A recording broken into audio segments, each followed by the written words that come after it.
ఖమ్మం జిల్లా ఎంసూరు మండల పరిధిలోని మర్లపాడు గ్రామంలో మంగళవారం మధ్యాహ్నం 3 గంటల నుంచి సాయంత్రం 5 గంటల వరకు విస్తారంగా కురిసినటువంటి భారీ వర్షానికి మరియు వీచినటువంటి ఈదురుగాలులకు మర్లపాడు గ్రామంలోని అంబేద్కర్ కాలనీలో ఓ ఇంటి వద్ద ఉన్నటువంటి చెట్టు విద్యుత్ తీగలపైన విరిగి పడిపోవడం జరిగింది.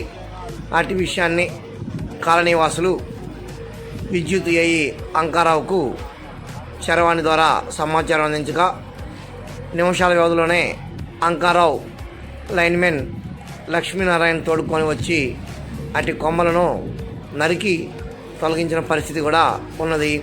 వెంటనే ఎలాంటి అంతరాయం లేకుండా విద్యుత్ సరఫరాను నిరంతరాయంగా ప్రజలకు అందించారు. ప్రజలు వారికి అభినందనలను తెలియజేస్తారు. అటు వివరాలను మనం వీక్షిద్దాం.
అవును,